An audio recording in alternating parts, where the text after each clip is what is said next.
All right, let's get right into it. It's that time of year again, isn't it? The pressure's on, the books are piled high, and exam season is officially here. But what if I told you there's a way to absolutely ace your exams without all the stress and the panicked late night study sessions? Well, today, we're going to break down how to study smarter, not harder. This is the million-dollar question, right? We're all looking for that one secret, that magic trick that just locks everything into our brain. The good news is, there is a way. The bad news? It's not magic, it's method.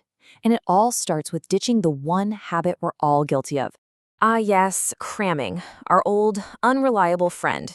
You know the drill, an all-nighter, fueled by coffee and sheer willpower, trying to force an entire semester's worth of info into your head. We've all done it, but let's be honest with ourselves. It doesn't really work. Let's get real. Cramming is a total trap. All it does is shove information into your short-term memory. So when you look at your notes, you recognize the words, and you get this false sense of confidence. But recognition is not the same as recall. For an exam, you need that info locked away in your long-term memory, ready to go. So if cramming is the enemy, what's our game plan? It's time to swap that panic for a plan. We're going to replace stress with strategy. And it's all based on some really powerful, proven principles for how our brains actually learn. Okay, first things first, we've got to bust a huge myth. Just rereading your notes over and over again is not studying. It's one of the most passive things you can do. Just like with cramming, all it does is build that false confidence of recognition. You see it and think, oh yeah, I know this, but you probably couldn't explain it from scratch. And if you need proof, just look at this. This is Dale's cone of experience. It shows that we tend to remember only about 10% of what we read. Kind of scary, right? But check out the bottom. We remember 90% of what we actually do. This is a total game changer. It means learning has to be an active sport. So what does doing your learning actually look like? Well, instead of just reading, try rewriting your notes, but in your own words. Try reciting the main ideas out loud, like you're giving a lecture. You know, an incredibly powerful way to know if you've got it is to try and teach it to someone else. If you can make it simple for them, you've mastered it. Or get visual with mind maps. And the big one, test yourself constantly. So if you remember anything, remember this. It all comes down to these three simple pillars. First, you organize. You need a plan of attack. Second, you chunk. You break down huge topics into small, bite-sized pieces. And third, you review. You have to keep revisiting the material to make it stick in that long-term memory. Organize, chunk, review. That's the mantra. Okay, let's get tactical. Think of all the different study methods out there, like tools in a toolkit. You wouldn't use a screwdriver to hammer a nail, right? Well, the same thing goes for studying. Different subjects and different challenges call for different tools. So, as we look at a few of these, I want you to think, what's your biggest struggle? Do you get distracted easily? Do you put things off until the last minute? Or do you just not know where to start? Let's find the right weapon for your battle. Here are 3 killer techniques. If your focus is all over the place, the Pomodoro technique is your new best friend. You work in super focused 25-minute bursts, then take a short break. It's amazing for any subject.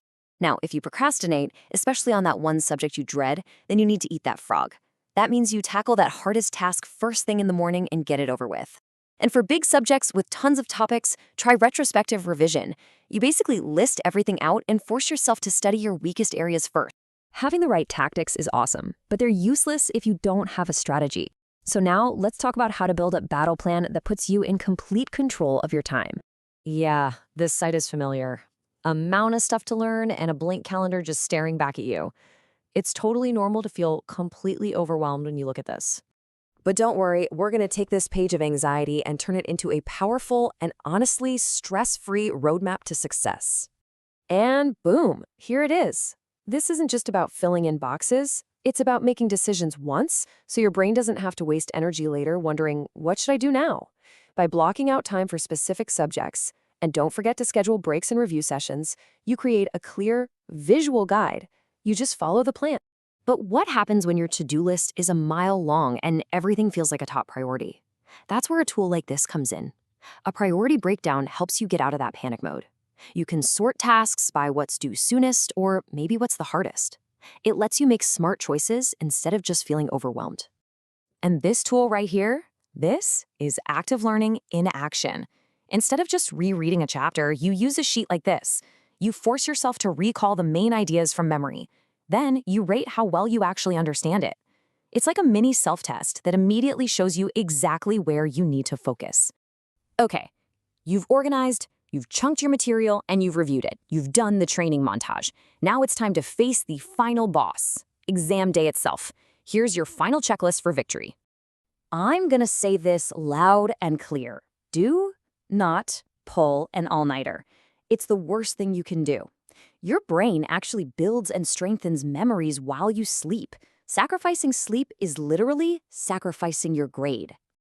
And you've got to fuel up. Your brain is a high-performance engine, and it needs good fuel. A healthy breakfast keeps your energy stable so you don't crash halfway through the test. And if you're in the exam and you feel that wave of panic start to hit, just stop. Put your pen down for a second and just take a few slow, deep breaths. It's amazing how this simple act can reset your nerves and get you back in the zone. And finally, walk into that room with your head held high. Seriously, you didn't cram, you're prepared, you had a smart plan, you used effective strategies, you've absolutely earned the right to be confident. I want to leave you with this idea from the philosopher Seneca. The habits you're building right now, the good ones and the bad ones, they tend to stick around. By learning how to learn the right way today, you're not just preparing for one test. You're setting yourself up for success for a long, long time. So here's my challenge to you. Don't just listen to this and forget it. I want you to take action. What is the one thing, just one, that you're going to try? Maybe it's the Pomodoro technique. Maybe it's that chapter summary sheet. Whatever it is, pick one and try it today. You've got this. Now go ace those exams.